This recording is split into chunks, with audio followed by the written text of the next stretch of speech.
Thanks for joining us for this episode of Got Your Six, Lads of Ice Encounters with me, Gav Topley and Friends. I'm joined today by Twiggy. Twiggy's a former Royal Marine and an author. He was diagnosed with a terminal brain tumour 3 years ago and given 12 to 18 months to live. He's far exceeded that and is now campaigning for changes to the way that we look at brain cancer research. Twiggy, thanks for joining us, mate, and welcome to the podcast. Thank you, how are you? Really well, mate, really well. And it's good to finally meet you after the COVID spell last week. So I've been speaking a little bit before we met to Alfie from Philly Boots, which is how we were introduced. And he was telling me, we all know there's a bit of animosity, perhaps, I don't know if that's to overstate it, between the Paras and the Marines, and a bit of competition going on there. But he said that you sort of bridge that gap. He said, there's no one in the Paras that doesn't like you, and there's no one in the Marines that doesn't like you. How have you managed to do that? How are you the peacemaker, if you like, and how do you manage to fit into both camps? I think it's because I've spent half my career in a tri-service unit down at St Athan. I was there for 6 years, so a lot of my close friends are Paras. Yeah. But then obviously I'm a Marine, so a lot of my close friends are Marines. Yeah. But yeah, there is that competition. I don't think it's hatred anymore, because obviously as times are going on, especially with units like St Athan being formed, obviously we're working together more. Yeah. So there's a bit more of an understanding that we need each other and whatnot. So, but yeah, going back to what Alfie said, it's quite funny because the nickname for a Marine is a bootneck, and obviously the lads in the parachute regiment call each other Reg. So during my time at St Athan, they used to call me a Regneck. That was like my own little thing, because I got on with both, because I generally just care about soldiering. I don't care what beret you wear. If you're a good soldier, you're a good soldier. So I get on well with the Paras and the Marines, so I am in the middle. Is that an ability you've always had, do you think, sort of because you are charismatic and personable and pretty easy to chat to? Is that something that you've always found to be the case, or is that something that you developed across your career, or is it just sort of part of who you are? I think it's just who I am. I like getting on with everyone. Life's too hard and short as it is without making it harder with petty feuds. Completely agree. Yeah. And I think you'll have small-minded Paras and small-minded Marines that will keep that banter, if you like, alive and take it too far. But realistically, when it comes down to it, we're both good at our individual aspects of what we do within the military. That makes sense. Can we start at the beginning? So how did you end up in the Marines? Growing up, was it something you always wanted to do? Or? Not really. Growing up, I wanted to be a chef, funny enough. And then I didn't really know what the Royal Marines were. Young lad, drinking underage in pubs, up to no good. Got into an altercation with someone one night, and one of the locals in the pub said, well, if you think you're so hard, why don't you join the Marines or the Paras? So I went home to my mum and dad and said, I'm going to join the Royal Marines, and got laughed at. So I was determined to be a Royal Marine and ended up doing 15 years in it. Wow, okay. So you applied straight away then, there and there? How old were you at the time? What was the process? Yeah, so I was 17 going through college. I was doing a public service course, and funny enough, my lecturer was an ex-Royal Marine, so he kind of was giving me a bit of a steer and training me throughout my year at college. And I started the application process, so as soon as I finished my public service course, I went straight down to Limpston for the potential Royal Marines course, was successful, and then started training a couple of months later. And how do you find the training? You said to me earlier that you're not really that keen on fizz. Nah, not really. Anyone who knows me knows I ain't really into fizz. It's one of them. I'd rather hang out on the day than hang out every day. So, just one of them that needs to be done. So, you don't like fizz, you thought you'd join one of the more elite parts of the military that focus on fitness? Yeah, basically, yeah. Yeah, make life hard for myself. So, you passed your Royal Marine Commando course. Where did your career take you then? I went to 40 Commando, went straight out to Afghanistan on my first tour, on Ep7, where I was up in North Elmland and Kajaki. So I was thrown in at the deep end, 6 weeks out of training, straight out there with Charlie Company, with a great group of lads. And so, Kajaki did a whole film about that. Yeah, I believe. Paras. Yeah. And not an easy tour, I wouldn't imagine. If there is such thing as an easy tour. I was rabbit in the headlights, so I was just doing whatever I could to not let the lads down. So do you think the training sort of prepared you for that, or is it more set the ground running and learn from people around you? I do think training then, I think you could get away with more then. Like our training teams made things as realistic as possible and drummed it into us that you are going to Afghanistan at the end of this. So there was always that, not fear, but you knew that what they were telling you, you needed to take on board because it was going live at the end. And I guess, it sounds like your primary motivation for joining the military was not to go to war. It was to sort of, you've been given a challenge and you wanted to, and then the next thing you know, you've got the real chance of sort of being in mortal danger, and fighting for the lives of yourself and the blokes around you. How did that feel? Being in that situation, I guess most people will never be in that situation. Can you sort of articulate what that was like and how you coped with it? Yeah, I mean, to be fair, going through Royal Marine training, the beginning parts of it, where it was all physically based, I was always good at running and things like that, but my upper body weren't that good, so I failed a couple of tests, which meant I got back through. But once I got to the second part of training, like the soldering side of things, I generally started enjoying soldering. And then, obviously, going 6 weeks out of training straight to Afghanistan, I loved it. Yeah, bad things happen, but I generally really enjoyed it and found my calling, if you like. And then all I wanted to do and my sole focus was doing as many operational tours as I could. And it sounds like you did that. You were sort of back and forth between theatres. Yeah, I ended up getting 7 tours out in the 15 years that I did in the Marines. So that sounds pretty exhausting. I mean, what, are you back for a reasonably short space of time before you ping back out again? Yeah, but you were still doing exciting things like different courses and that. So it was all, it was sort of like an emotional roller coaster, really, of ups and downs. But there was a purpose to it. Yeah. Like whatever courses you were doing, the end goal was going away again, wherever you was going in the world. And obviously, some of them courses were good ones out in the jungle, the Arctic, mountainous areas, and that. So I enjoyed it, to be honest. I liked all of it. So, given you time again, you at 17, somebody says to you, you should join the Prowls of the Marines. Would you do it again? Yeah, 100%. I don't think I'll do anything differently either. And so, it sounds like you've been in some pretty sort of tasty situations. You've been blown up more than once. Yeah, I mean, war's not a nice place to go, but I loved the way the lads had each other's backs. Yeah. So even on a bad day, or like the worst day imaginable, where unfortunately you was losing people and people were getting severely hurt, it was the way everyone come together. It was like, yeah, we're in trouble here. However, we will get out of it because of the people around you. And that sort of become addictive, I think. So yeah, we did have. I've had a few bad days, obviously. Especially recently with the last little mishap I was involved in the Middle East. But again, I still wouldn't change any of it. And so, are there any particular sort of times of your career that stand out? I know you've written a book and they're going to be in that, and we'll talk a bit more about that later on in the podcast. But what are the sort of the highlights and the lowlights of your career? It's quite a long career. Yeah, so the highlights were obviously every tour I did had highlights. But low points to go with it, i.e. losing friends. I mean, I lost three very close friends of mine over an 18-month period in Afghanistan. But I still look at that and we all knew what we wanted to do. You know what I mean? So you can't really blame everyone because we was always happy to take that risk to go out there. I'd say probably one of my biggest achievements in my career was getting to reunite a young Iraqi girl with her family. They thought she had died and she thought they had died, so that was probably, I'd say the pinnacle of my career, reuniting a family.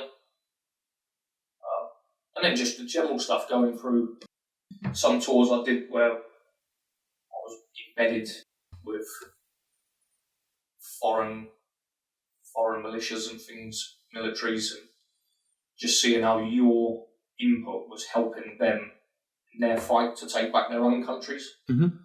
But just seeing the locals being happy, you know what I mean, with you pushing the enemy out of their village, towns and cities, like it's an achievement. a nice feeling when people feel that your efforts were worthwhile. And so, in terms of that, I guess, if you're a soldier for a nation state, you don't really get much choice in where you're going, what the aims and objectives are of that government at that time. And obviously, Afghan has gone the way that it's gone. How is that for someone who's served in those theatres? Do you get an attachment to the mission or the sort of aim that the government sells at the beginning? Or is it just a case by case? You're dealing with what you're dealing with on that tour. How do you sort of make sense of all that? My personal opinion, and I know I speak for sort of like my circle of friends within the military, we did it for each other. I mean, the government do whatever they want to do. They've got their agendas.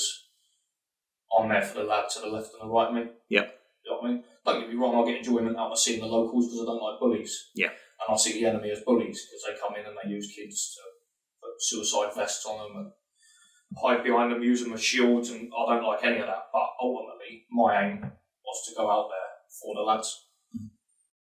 No, and I think that is a common thread of all people that I've spoken to that have been in those situations, is that it's more about the bonds that you've got with the people around you than anything else. Can you speak any more about? You said there's a situation with this young girl that was separated from her family. Can you speak any more about that? Yeah, so part of 40 Commando in 2016 got called in by the Sergeant Major. He was like, "Oh, can you go away for a couple of months with 4 other lads as the second in command of this team?" And the task was to look after a civilian rescue boat, which was almost like a floating hospital.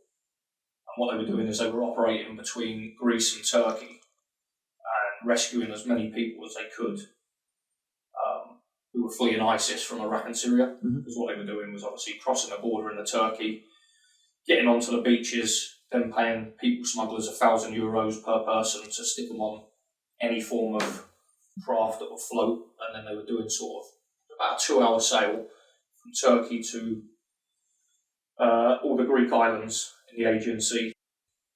But when the weather turned, obviously a lot of them would capsize, or they get wooden crafts that get washed onto the rocks and then break up, and it was almost like a scene out of Titanic, like, on a regular basis. So we went from doing force protection to we need to really help these people, like everyone needs to dig out here. So we ended up being on the crafts because we had 2 rigid inflatable speedboats that we could drop in the water from the cranes on this hospital ship with the Boss Grace. And then we'd go out and just be pulling people out to sea and try and save as many people as we could. And on that one particular night, unfortunately, a lot of people perished. And this young Iraqi girl was the only survivor. So the following morning, because this incident happened at about 1 o'clock in the morning, the following morning, about 9-10 o'clock, we were setting sail back to Leros to hand her over and the lost souls on board. And we got a distress call on the way back saying that a handful of people had been washed up on an uninhabited island. So we were like, we better get them first because they won't be alive by the time we've gone back, sorted everything out and come back to get them. And as we rescued them, the first 3 people on board was her mum, dad and brother. Wow. And they thought she was dead, she thought they were dead. It was like a really euphoric reunion. It was all caught on a hidden CCTV camera that we didn't know was there. Right, okay. So, yeah, I'm going to go with that's the highlight of my career. Incredible. I mean, so this young girl is pulled out of the sort of freezing cold ocean. What state was she in at the time she came out of the water? Ideally, I prefer me. Pale white. Not a lot of life left in her. Mm. And then, yeah, I worked on her for about 20 minutes and managed to bring her back round and re-warm her. And then I'll give her to the real paramedics that obviously had their hands full. And, yeah, it was just one that everyone pulled together and did what they had to do. And obviously we managed to reunite a family out of it, which was incredible scenes. And it sounds a bit like a lot of modesty on your part, because we use language sometimes to describe situations, and it's difficult if you weren't there to sort of imagine what it must have been like. But, if she's coming out of the water in that state, then it must have been quite difficult work to get her around to a situation where she was going to make it. Yeah, I mean, everyone did their part.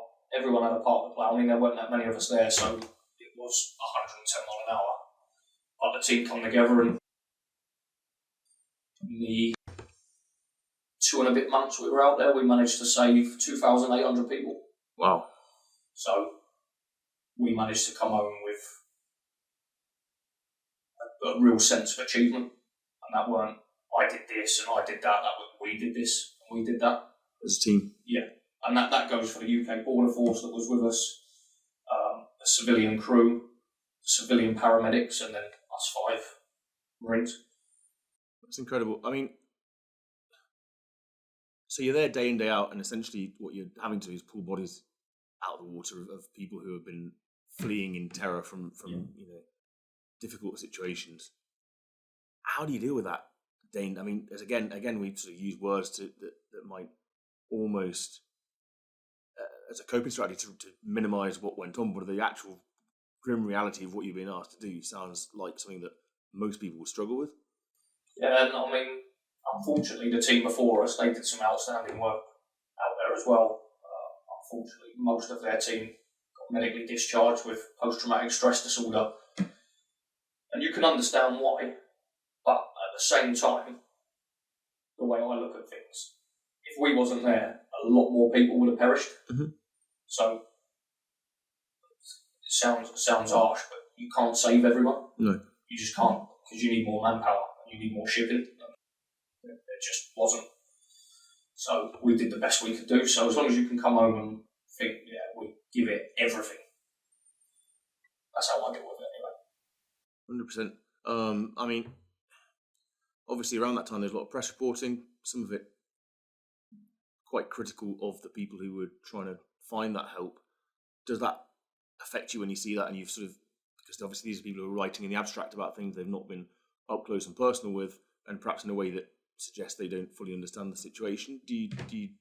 I remember one thing that sticks out in my mind, and it was watching Lily Allen on an interview. It was a video of her crying and apologising for the UK's lack of involvement, zero help and all that type of stuff. I thought, on her behalf, that annoyed me, because I thought, you have no idea what lads have been up to. Yeah. Like, there's a handful of lads that now have serious mental health problems from what they was doing for that cause. Mm-hmm. For her to just go on air and basically slate the situation that she had no knowledge about whatsoever, because there was lads out there helping. I know that for a fact, so I was one of them.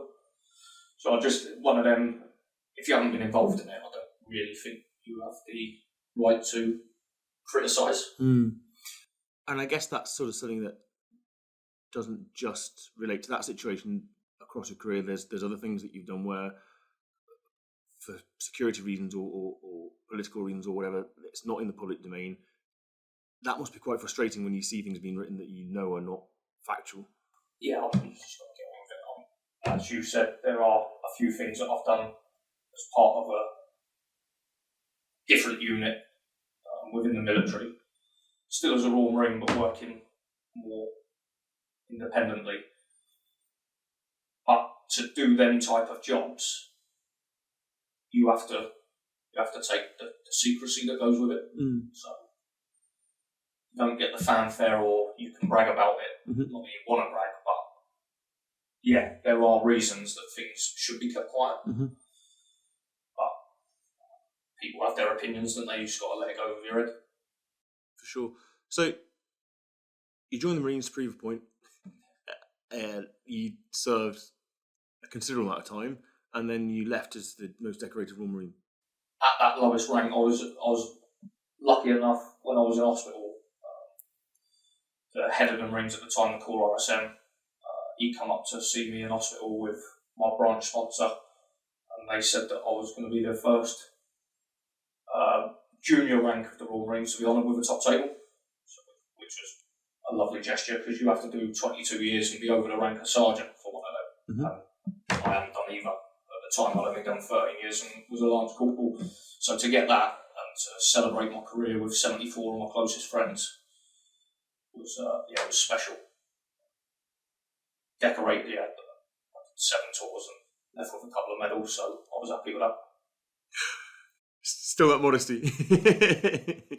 So, okay, so you did all that time, you did all those tours, and then your service came to an end. Can you talk us through what happened there and why that came to that? Yeah, so that's quite random.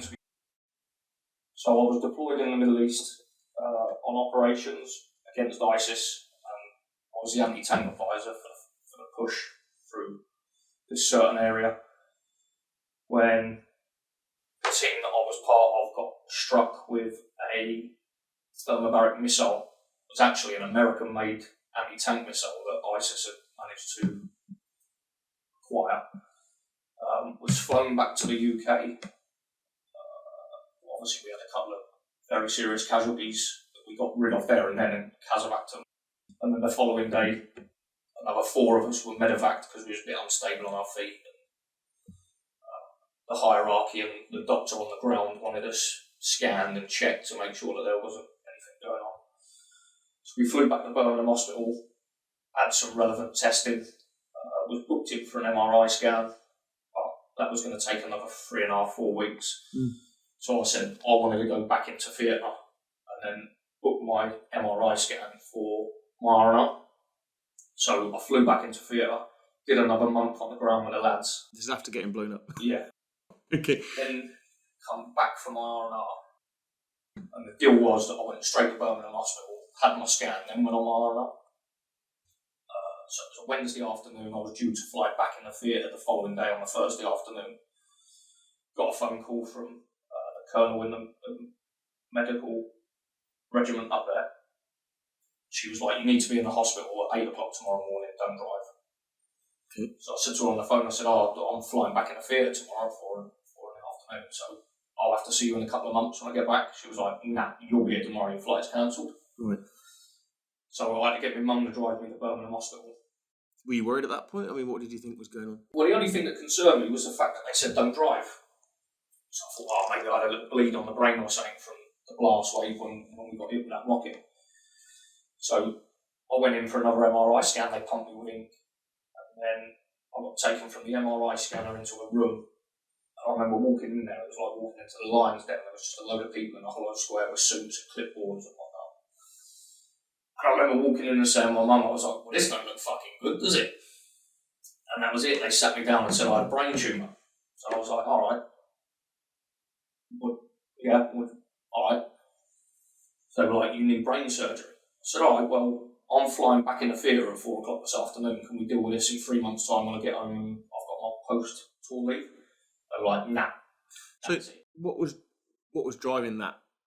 Was it that you didn't realise how serious it was, or was it that you sort of didn't want to admit to yourself that it was serious, or was it that you wanted to get back to the blokes? What was you thinking around? My main focus was the lads on the ground, yeah, finishing what I'd started with them. Yeah. And because I felt all right myself, I didn't really have any symptoms or anything. I was like, "Well, we'll worry about this in 3 months' time when I've got a bit of time off." Yeah. As it was a lot more serious than I thought, and I was obviously withdrawn from that tour, so obviously got half a tour and I didn't finish that tour, so just a half a tour round. And I went in and had a craniotomy, so they opened up my skull, took part of my brain out, did a biopsy on it, and then about 8 days after my surgery, and they called me in and yet again back into the Lions Den with everyone in clipboards and all that, and they were like, "Sorry, it's incurable." Right. I went, "Oh, so I'm terminal." And they went, "Oh, well, we don't really like to use that word." I said, "Look, I don't want to be cuddled and wrapped in cotton wool, just tell it how it is, we'll get on with it." So then they give me the prognosis of 12 to 15 months if I was lucky, and they put me in a 9-month prolonging life phase where I had double chemotherapy, radiotherapy, and just basically got blasted. Then it got to December 2019, and that was me out of my prolonging life phase. I was basically told, "Good luck, like, you're on your own," type thing. And so was there any? They'd done the biopsy and then it was radiotherapy. No, chemotherapy. Not any further surgery at that point. No, but they guarantee it will come back. It's just a case of when. So I'm in like a grey area at the moment of just living scan to scan. So I have scans every 3 months. When and if they tell me it's come back, they'll go in my head again and we'll start all over again. But for now, about 12 to 15 months, I'm like 18 months past my sell-by date. So you've gotten this diagnosis with this prognosis of 12 plus months. What are you thinking? It's just one of them. I don't really see what getting down and crying about it's going to do. It's wasted energy, in my opinion. So it was more for me when I'm still here now, so we just keep going until I'm in a box. I was given 2 years sick leave by the Marines, but yeah, again, that worked for me. So I actually went back to work whilst on chemo. Just like doing training packages with the lads before they deployed, which I think was good for me, still being around the lads. And yeah. even though I knew I couldn't go away, which was obviously heartbreaking, at least I was with the lads and giving something back. Mm-hmm. And then it got to a point where I was just like, I think it's time I'm going to have to leave this behind, because I didn't like watching people deploy and I couldn't go with them. Yeah. So, COVID hit. I went through the process and then was medically discharged. Officially left the Marines on the 27th of December. And so I think I read, I don't know if this is from speaking with Alfie or speaking with you, but I got some idea. You were thinking about when you got the diagnosis. Do I go travelling? Do I do this? Do I do that? And you came to a decision about what you were going to do in terms of writing the book.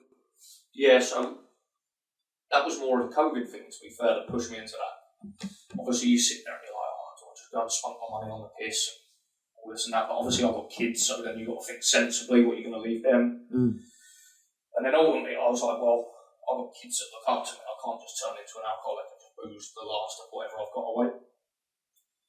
So that was when I went back to work. And when COVID hit and I wasn't on any commitment within the rotation at work, they were like, just go home and just be at home and like shield or self-isolate, whatever they call it.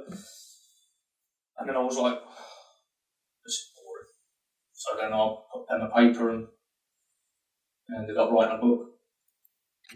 We were talking about this before we started speaking. It's something I don't know if I could do, and you self-publish, so zero support either. You've sort of sat down and pushed through and got this book out. That sounds more difficult than you're sort of giving it credit for to me. Was it quite an involved process? Did you find it, was it useful? Was it cathartic in terms of getting stuff out onto paper that you'd been through and experienced, or what was the motivation that kept you writing? I quite enjoyed it because I've never really, because my career was so fast paced, I've never actually sat down and thought about what had happened. Mm-hmm. It was just like, right, that tour's done, leave, pre-deployment, next tour, and that was the cycle through my whole career. So it was more sitting there like, oh yeah, that happened. And then I'd want other people's opinions on it. So I'd end up getting in contact with people that I hadn't spoken to for years and years. And it'd bring us closer together and reminisce on what we'd done. And obviously the whole time I'm putting pen to paper. And then 18 months later I ended up with a book. I did speak to some publishers, but they told me they couldn't do anything for me for between 18 months to 2 years. And obviously, even though I won't give in to my diagnosis, you don't know how long we've got. So I was like, nah, I've got a manuscript ready, I'm going to have a crack at self-publishing. And so, what's the name of the book? Obviously, we're calling you Twiggy. What have you written it as? Who have you written it as? So where is it available? Myself, Rian Ilett, and it's called Every Day is a Battle. And that's available on Amazon. On Amazon, brilliant. Because I can imagine, obviously, in the scope of a podcast, that length of career, we can't talk about everything. I would imagine some of the lads have been wanting to get a hold of that, and they can do that on Amazon. Yeah. So, what's next for you then? You've come out of the Marines. You've had this diagnosis, which you've dealt with remarkably. You've gone well past what the doctors told you was going to happen, and you appear fit and well. You've written this book. What's on the agenda for you?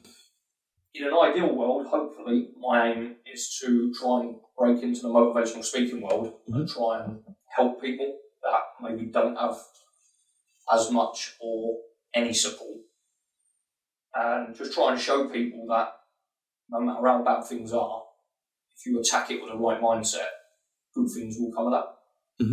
So obviously, I've got a lot of friends who have gone through this journey with me.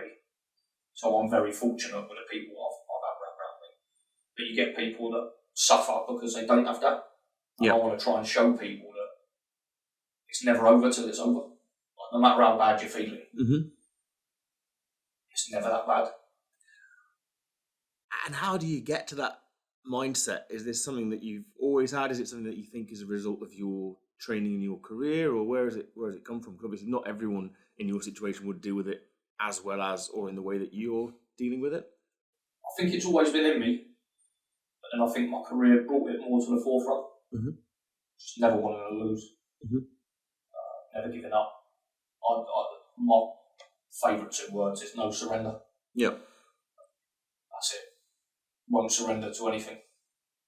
And that's it really, but I look at things from like, I was in some quite tasty ambushes in Afghanistan and other countries, and I've sat there and thought, this is it. And then obviously, yet again, with the right mindset and the right people around you, we're still here now, as me and you were talking. Yeah. And just things like that. I mean, my book's mainly about overcoming hurdles. So, from when I was a weaselly little recruit who couldn't climb a rope, that was the biggest hurdle in my life at the time. Fast forward into like going to Afghanistan and watching your friends get blown up and shot, that's the biggest hurdle. So then go into yourself getting blown up, that's another big hurdle. And then obviously the biggest hurdle, the terminal diagnosis, getting told that your life expectancy's been shortened by quite a great deal. And all it is however big that hurdle is at the time, you can overcome it. And that's what I'm trying to promote.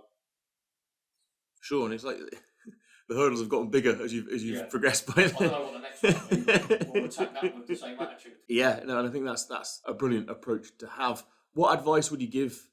Obviously on Blood Advice, you've got about 5,500 young men. Probably 30-50% of them are military, so they'll have gone through some of the training, if not to the level that you have, but are still struggling in various ways. And we were talking earlier, weren't we? I think about thinking around PTSD and access to help and that sort of thing. Do you have any advice or any views on lads who are struggling, what they ought to be doing to get themselves into a place where they can see things in the way that you do? I've got views, but yeah, again, they're just my views. So, I think the big one for me is being with your pals. I don't want to start slating like the military and their policy on mental health and things like that, but it's a big beast. And you're a small part of that big beast. Yeah. So I look for help closer to home, as in the people that are directly around you that know you well enough. Yeah. That ain't just going to look at you as a statistic or a number. Talk to your friends. There's nothing wrong with talking. I know I hear a lot of people, oh, I'm a man, I don't do talking. But it's not like there's nothing wrong with talking. We're talking as we are now. Yeah. I don't really see what the big stigma about talking is. And I tend to find when you get with your mates and you start talking, it actually turns into a bit of a laugh. Yeah. Because it brings out every side of your emotions, like the stuff you're struggling with, but there will be things that will be funny about that. Yeah. Just not bottling things up, really. That's all I do. If ever I've got the hump or I have a bad day, I'll speak to my closest friends, and chances are they've just had a bad day, and then you bring each other out with it. In terms of that perspective thing as well, because I mean, some of the difficulties you've had to overcome, not that it's any sort of people comparing or competing over difficulties, but these are significant, hurdles to overcome. Do you ever sort of think, well, why me? Why is this happening? Or is it very much more of a pragmatic? Because I know some people that I've spoken to have had that approach of, well, fucking hell, this has happened, and it always seems to be me that's having to deal with this shit. Is that something that is just not really your perspective, or? I don't really like all that victim stuff. Yeah. It just is what it is, get on with it. And the way I look at it is I'd rather have what I've got than any of my family have it. Yeah. I'd rather take that. So in a way, I'm happier it's me, not them. And to be fair, I don't want to go off too soon because I've still got a long, long uphill struggle. But so far, with working with a brain tumour charity and things like that, having a book now, it's almost like this could have done me a little bit of a favour. Yeah. Because I would have had to have left the military at some point. Mm-hmm. I don't think I had the bottle to do it on my own accord. Yeah. Whereas I was kind of forced out of the military. It's probably the wrong way of looking at it. But I had to leave in the end. Yeah. So it almost made me take that jump into the unknown to realise I actually will be alright without the military. So obviously I went straight from education. Yeah. So I had no real life. It was literally college into the core. So I think in a roundabout way, don't get me wrong, I do have bad days, but I've got a book. I mean, I've left a legacy for my kids. I'm trying to help people, help with raising awareness about brain tumours, because obviously they only get 1% of the national funding from cancer budgets. So yeah, I'm quite happy with where things are going, to be fair. And the book's a big. I think I know a lot of people who want to write a book, but not very many people that have. And I think that's representative of what a hurdle it is. Can you talk a bit about the Brain Tumour charity? What do they do, and what sort of work are you doing with them? So it's all about awareness, really. So as I alluded to a minute ago, the Brain Tumour charity only gets 1% of funding, even though it's the most deadly form of cancer. So all you can really do is raise awareness. So they helped me promote my book in like the local media and things like that. I was on the ITV News last week, the Portsmouth local newspaper, and things like that. So by them helping me promote my book, I'm helping them raise awareness about the severity of brain tumours. And that's what we're doing now, is just trying to raise awareness and show people that whatever prognosis you do get, that doesn't necessarily mean you are going to go there. Yes. So have a bit more of a, it's hard to say, because when you get given that devastating news, obviously you've then got financial worries about your kids, worried about how your family's going to take it, all of that stuff in life, losing your job. But it doesn't mean that is it. Curtains closed. Do they give any help or support with that from the medics when you're given that news? And obviously you've then not only got this news to contend with yourself, but now you're going to have to go and tell the people that are close to you that if they're not there at the time that you get that news at hospital, which might be, must be a pretty difficult thing in itself. The worst part for me was telling other people. Yeah. Because I just get on with it. It's one of them things this ain't too good. And then you tell people, and then you've got to watch them being upset. Yeah. I don't really like all that stuff. So that was the worst part for me. But there is help out there. I mean, I didn't use it. Yeah. But I know there is help there. I just wanted to do it in my own way. Yeah. Which was get my head down and crack on. But the Brain Tumour charity's out there, and they're very good at helping people. It's just a case of getting more funding for that side of cancer, because it's the most devastating form. So the only way you can try and combat that is by more funding for more research. Yeah, no, that makes perfect sense. It's interesting listening to you talk, because obviously you've got a very pragmatic mentality, sort of get your head down and crack on and get it done, and if there's a hurdle then get over it or through it. But also that in many ways is sort of the way that we construct masculinity, and it's quite a male attitude and a military attitude.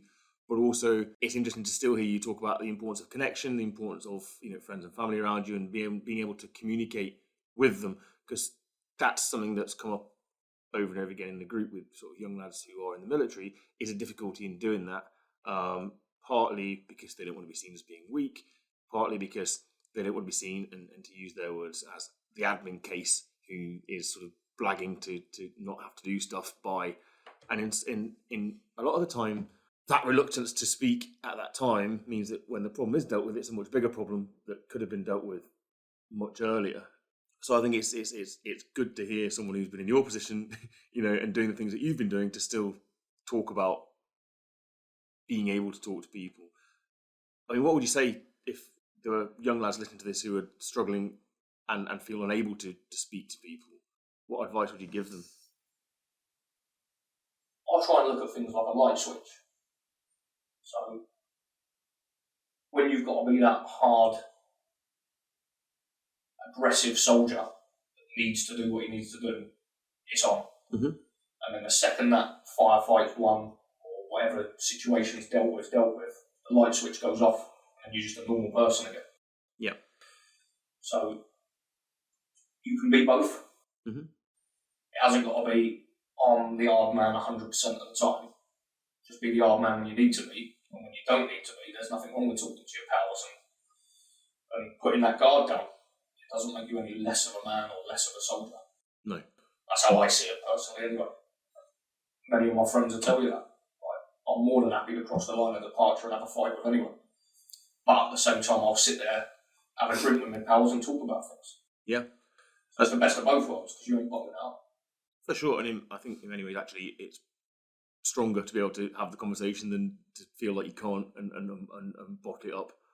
I mean, if you join the military, you know the consequences. Like, chances are, throughout the Iraq and Afghan campaigns, yeah, you're going to have to kill people. You're going to watch your mates get hurt. You might get hurt. You might get killed. If you're hard enough to go and do that in the Middle East and other countries, why aren't you hard enough just to have a conversation? Yeah. It's not about 100%. all that stigma. There's ways of doing it. Just because you're talking it doesn't mean you're weak. You know what I mean? You talk every day. Yeah. I think people make it more of a problem than it is. Like, you can turn it into, it doesn't have to be, I'm not feeling too good, can I have a closed door conversation? Mm-hmm. Anyone want to go to the pub tonight? You know what I mean? Get a group of you. And you'll find having a couple of beers and just generally talking will relieve a lot of that pressure of building things up. And 100%, and I know this for a fact, when you start talking, you'll realise that a lot of other people are in that boat as well. Right. Yep. So, yeah, start talking, you'll realise you ain't on your own. Yeah, I think that's really good advice. So, in terms of the book, what's the next thing? Is it just pushing it out there for you? Because it sounds like one of your main motivations in life is helping other people or being there and being the strong person, where other people perhaps can't. Is that what the motivation was for writing it then? Or? Yeah, now I can't go to war for the UK anymore. I'll just go to war with cancer instead. And do you use any sort of social media, or because I'm thinking now there are a number of people that I know that listen to the podcast who are in the field that you were talking about around sort of public speaking and getting the message out there. How do people get hold of you if they wanted to reach out? Well, I'm actually a technology mom. Okay. I'm not really that good with social media. However, I do have a Facebook page called Every Day is a Battle after my book. Okay. Yeah, so I have started that, but as people tell you, I'm not that good with technology and social media, and I don't really like putting myself out there, but I know it has to be done to help people. So I'm slowly getting there. So the best way to get hold of you is through the Facebook page. Yeah. Brilliant. Okay. We've got a dinner coming up as well at Cambridge for the Lads Advice thing. So after we get off the podcast, I'll have a chat to you about that. I think Alfie's got some stuff he needs to square away. He may be coming as well. But if you're free and you're willing to come and talk at that, that'd be brilliant. But we can discuss the dates and stuff that's fine, definitely. afterwards. Just remind Alfie that we do a warfare, not welfare. I've sent Alfie a mug. I'm still waiting for a photo with it, but I, as I said, we've got one for you as well. We're supposed to bring it. You've driven all the way up to Twickenham today, which I'm really grateful for. And I left the mug in Cambridge, so I'm going to post that onto you. But no, I think definitely stay in contact. I'll put you in touch with some of the people that we spoke about, and let's get this message out there, because I think what you've got to say is really important. It's really important that people are able to hear it. But no, thanks, Freddie. If anyone is struggling, just get on that Facebook page, and yeah, you can talk to me. I think that's really, really worthwhile, because obviously, sometimes if it's particular things you're struggling with, it's important to have someone that's been in those situations to be able to feel like they might be able to relate. And sometimes those, for whatever reason, you might not be able to speak to people that have been in that situation. It can be quite isolating. So I think that's really useful.